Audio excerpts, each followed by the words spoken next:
Good morning दोस्तों, नमस्ते। कैसे हैं आप लोग? मैं भी बिल्कुल अच्छी हूँ। दवाइयाँ मेरी चल रही हैं और होम्योपैथिक दवाइयाँ जो हैं वो काफ़ी टाइम तक चलती हैं, तो मैं भी ठीक हूँ। पर ये दिवाली के आसपास का वीडियो है, ये ब्लॉग है और जो मैं आप लोगों के साथ शेयर कर रही हूँ। और मुझे उम्मीद है कि आप लोग मेरी प्रॉब्लम को समझेंगे, क्योंकि मुझे माइग्रेन की प्रॉब्लम है। तो मैं एडिटिंग जब करने बैठती हूँ तो मेरे सर में बहुत ज़्यादा दर्द होता है, तो इसलिए मुझे पर क्या है ना, मुझे ब्लॉग बनाना और वीडियो अपलोड करना, आप लोगों के साथ शेयर करना मुझे बहुत ज़्यादा अच्छा लगता है। इसलिए मैं कभी भी जब भी एडिटिंग कर पाती हूँ मैं वीडियो को अपलोड करती हूँ और आप लोगों के साथ शेयर करती हूँ। और आप सबका सपोर्ट मुझे मिल रहा है, मुझे बहुत ज़्यादा अच्छा लग रहा है। बिल्कुल भी मैं किसी से कोई शिकायत नहीं है मुझे। तो प्लीज़ अगर वीडियो पसंद आता है तो एक लाइक और एक सब्सक्राइब और शेयर ज़रूर कीजिएगा। मुझे बहुत बहुत ज़्यादा खुशी होती है और जो लोग मुझे सपोर्ट कर रहे हैं उनके लिए दिल से धन्यवाद। तो चलिए वीडियो को शुरू कर लेते हैं। कल मैंने ये अलमारी साफ़ की थी किचन की नीचे वाली, और इसको मैंने deep cleaning and neat and cleaning कर दी है। बहुत अच्छे से साफ़ सफाई कर दी है इसकी। और नीचे पर्पल कलर की पन्नी बिछाई है मैंने। इसके अंदर अखबार नहीं बिछाया है क्योंकि अखबार ख़राब हो जाता है, काला पड़ जाता है और उस पर हम कपड़ा नहीं मार सकते हैं। तो इसमें हम हफ्ते में 2-3 दिन बाद हम इसके ऊपर गीला कपड़ा भी मार सकते हैं अच्छे से, तो साफ़ हो जाता है। तो मैंने ऐसे ही ऑर्गेनाइज़ करके रख दिया है क्योंकि इसमें कोई पार्टीशन नहीं है, तो बहुत ही अच्छे से मैंने ऑर्गेनाइज़ करके रख दिया है। और इधर देखो, दिवाली पे कील और बतासे लेके आए थे, तो बतासे अलग रखे हुए हैं और रिफाइंड और कुछ सामान, छोटा मोटा सामान रह गया था, तो हस्बैंड फिर शाम को आते हुए इसको लेके आए थे। और ये मैंने केचप मंगाया था छोटा, तो उन्होंने कई सारे केचप लेके आ गए थे। पर कोई बात नहीं, चलो यूज कर लेंगे, मौसम ठंडा है तो चल भी जाता है। पर कई बार क्या होता है, गर्मियों में लेके आ जाते हैं ना तो वो ख़राब हो जाता है, एक्सपायरी डेट हो जाता है। तो हमें सामान जो है ना वो उतना ही लेना चाहिए जितना हमें यूज कर सकते हैं। और ये दिए हैं और फूल झाड़ू घर में रखी हुई थी, तो इस लिए मैंने सीख की झाड़ू मंगाई थी मैंने, तो उसको मैं साफ़ करके रखूँगी। और इधर मैंने धनिया पाउडर को भून के रख लिया है। और भूनने के बाद क्या है ना, धनिया मसाला जो है, धनिया पाउडर जो है वो ख़राब नहीं होता, उसमें कीड़े नहीं पड़ते हैं। अगर हम भून के उसको पाउडर बनाकर स्टोर करके रखते हैं तो कच्चा जो होता है धूप लगा के रख तो देते हैं, उसके बाद फिर उसके अंदर छोटे छोटे सुनहरी कीड़े होते हैं ना, वो पड़ जाते हैं और धनिया पाउडर और मिर्च पाउडर में दिखाई भी नहीं देता है।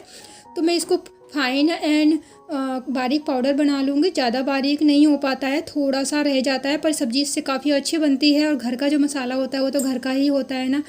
मैं तो मिर्च पाउडर, धनिया पाउडर, सौंफ, ये सारी चीज़ें जितने मसाले होते हैं इनके पाउडर मैं घर में ही बनाती हूँ। मैं पिसा हुआ मसाला बिल्कुल भी यूज़ नहीं करती हूँ यहाँ। और आई थिंक मैंने हल्दी पाउडर भी बनाया था पर आप लोगों के साथ शेयर नहीं किया था, तो मैं हल्दी पाउडर जो है ना वो भी मैं बनाऊँगी, तो मैं आप लोगों के साथ शेयर करूँगी। यहाँ पर मैंने पीस लिया है और इसको मैं अच्छे से सूखे हुए डिब्बे में स्टोर करके रख दूँगी और मेरा 1 महीने तक चल जाएगा। और ये मैंने ग्रोसरी शेयर करी थी आपके साथ, और साबूदाना और दाल और काफ़ी चीज़ें शेयर करी थी मैंने। और डब्बे में फिल करके रखूँगी। या चने की दाल है, मैंने डिब्बा धो के रखा हुआ था, काफ़ी अच्छे से सूख गया है। और हम कोई भी चीज़ रखते हैं तो उसको डिब्बे को सुखा कर ही रखते हैं, तभी अच्छा होता है, नहीं तो उसमें सील जाती है और ख़राब भी हो जाता है। मैं इतनी सावधानी से सामानों को रखती हूँ, फिर भी कहीं ना कहीं भूल और चूक हो ही जाती है। तो थोड़ा सा रह गया था और मैंने इसमें फिल करके रख दिया है। और साबूदाना भी फिल करके रख दिया है मैंने।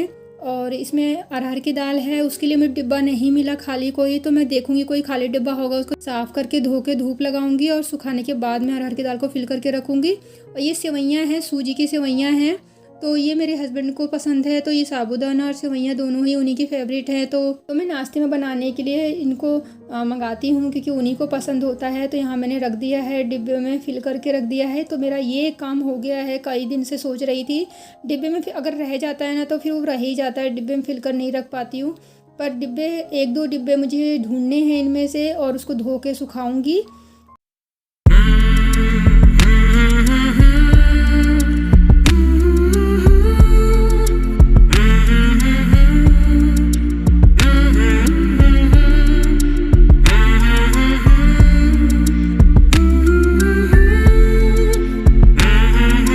नेक्स्ट डे का वीडियो है, तो उसके बाद मैंने कोई ब्लॉग नहीं बनाया। और यहाँ पे मेरी बेटी ने जो है ना दिए बहुत अच्छे से पेंट किए हुए थे, बहुत ज़्यादा अच्छे से पेंट किए थे। और ये जो मार्केट से मंगाए थे दिए, मैंने इनको पानी में भिगो के धो के रख दिए हैं।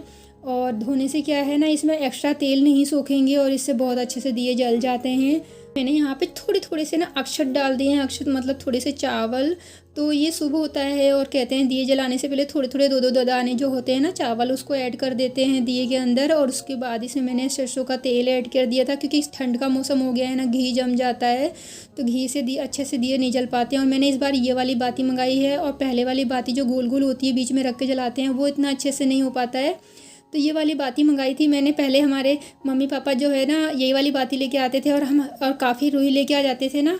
मुझे याद है मम्मी मुझसे बाती बनवाया करती थी, तो बहुत सारी एक्स्ट्रा रुई लेके आ जाती थी और बाती बोलती थी बनाने के लिए। तो हाथ से हम उसको रगड़ रगड़ के हाथों से ही जो हाथ की हथेली होती है उससे रगड़ कर हम बाती बनाया करते थे, मुझे याद है। तो आजकल तो बनी बनाई मिल जाती है मार्केट में, तो आज मैंने यही वाली मंगाई थी। और इससे क्या होता है, एक बेनिफिट होता है कि एक ही दिए से हम सारे दिए को जला लेते हैं। इसमें दूसरी तीली लगाने की ज़रूरत नहीं पड़ती है। और जो बीच में रख के हम बाती रखते हैं ना, उसमें ना बार बार माचिस लगाना पड़ता है। तो ये देख लीजिए दिए बहुत अच्छे से जल गए हैं और कितने सुंदर लग रहे हैं। मैं सिंपल से ही तैयार हुई थी, जैसे मैं डेली तैयार होती हूँ मार्केट जाने के लिए, सेम ऐसे ही तैयार हुई थी, क्योंकि मेरी तबीयत बिल्कुल भी ठीक नहीं थी और घर में भी कुछ खास नहीं बनाया था।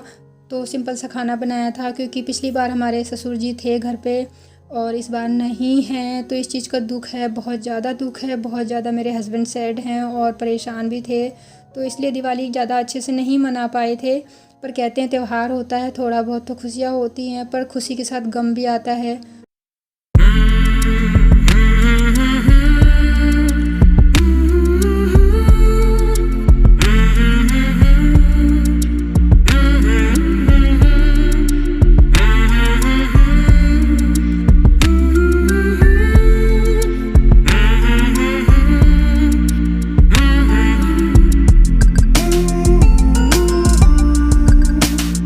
दिवाली पे इतनी मिठाइयाँ हो जाती हैं कि घर में कुछ भी मीठा बनाने का मन नहीं करता है, तो इसलिए मैंने कोई मीठा बनाया नहीं है। मिठाइयाँ हैं और कुछ फ्रूट्स हैं, और तो हस्बैंड को भी मिल गई थी, इसलिए मैंने कोई मीठा घर में नहीं बनाया है।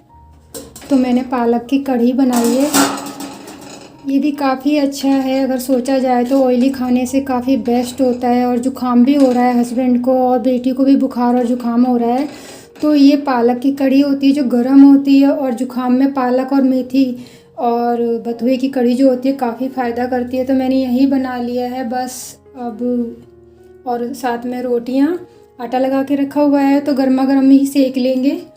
वो क्या है ना, कहते हैं ना हमेशा दुख वाले दिन नहीं रहते हैं, तो पापा नहीं हैं और फिर अच्छा भी नहीं लगता। पिछली दिवाली पे पापा घर पे थे और काफ़ी मेरी बेटी प्रिया काफ़ी खुश थी, पटाखे वगैरह जलाए, हर चीज़ थी। तो इस बार सभी लोग उदास हैं, तो कभी कभार ऐसा होता है, तो इस वजह से फिर ज़्यादा कुछ भी नहीं बनाया है। और इस तबीयत भी सबकी ठीक नहीं है, इस वजह से ही कुछ भी पकवान नहीं बनाया है। और मिठाइयाँ तो इतनी हो ही गई हैं, खासकर हमेशा ऐसा होता है, कई बार मिठाइयाँ खाने से भी जुकाम वगैरह हो जाता है, पर ऐसा नहीं है। मौसम चेंज हो रहा है अचानक से, तो इस वजह से ही मैंने कुछ खास नहीं बनाया है। तो बस कढ़ी और पालक की कढ़ी और रोटियां, और इधर दूध गर्म हो गया है, ये मैंने गर्म किया था। आज दूध ज़्यादा आ गया था, क्योंकि खीर बनाने के लिए बोल रहे थे, पर फिर खीर नहीं बनाया क्योंकि मीठा इतना हो गया था, नहीं बनाया। तो दूध ये मैं फ्रिज में रखूँगी, अभी फ़िलहाल थोड़ा सा गर्म है। तो दिवाली का गिफ्ट है ये, जो हस्बैंड को मिला है, और काफ़ी अच्छा है, बहुत अच्छा है, यूजफुल है। और कहते हैं ना गिफ्ट तो गिफ्ट होता है, देने वाले का दिल देखना चाहिए। तो जो भी दिया है उन्होंने, मुझे बहुत अच्छा लगा है और बहुत ज़्यादा खुश हूँ मैं। तो ये हस्बैंड को दिवाली का गिफ्ट मिला है, जहाँ पे वो जॉब करते हैं वहाँ से, और कुछ मिठाई के डिब्बे। तो इसी तरह हमने सिंपल तरीके से अपनी दिवाली को सेलिब्रेट किया था और मनाया था, क्योंकि पिछली बार मेरे ससुर जी साथ में थे, इस बार वो नहीं थे। मैं यही दुआ करूँगी उनकी आत्मा जहाँ भी हो वो एकदम अच्छी हो और उनकी आत्मा को शांति मिले। और लड़ियाँ थी, जो 2-3 लड़ियाँ थी वो हमने लगा दी थी, दिए जला लिए थे, मोमबत्ती जला लिए थे, और अपना सिंपल सा खाना बनाया था, और अपनी फैमिली के साथ हमने ये छोटी सी दिवाली मनाई थी। आप लोगों ने कैसे मनाई थी कमेंट में ज़रूर कीजिएगा, और आप लोग बिल्कुल हेल्दी रहें और खुश रहें। आने वाला साल हमेशा आपके जीवन में खूब सारी खुशियाँ और आपके जो भी अधूरे सपने हैं वो पूरे हों, यही मैं बोलना चाहूँगी। और इस ब्लॉग को मैं ही एंड करूँगी। अगर थोड़ा सा भी पसंद आया तो प्लीज़ लाइक, सब्सक्राइब और शेयर ज़रूर कीजिएगा। Bye bye, thank you so much.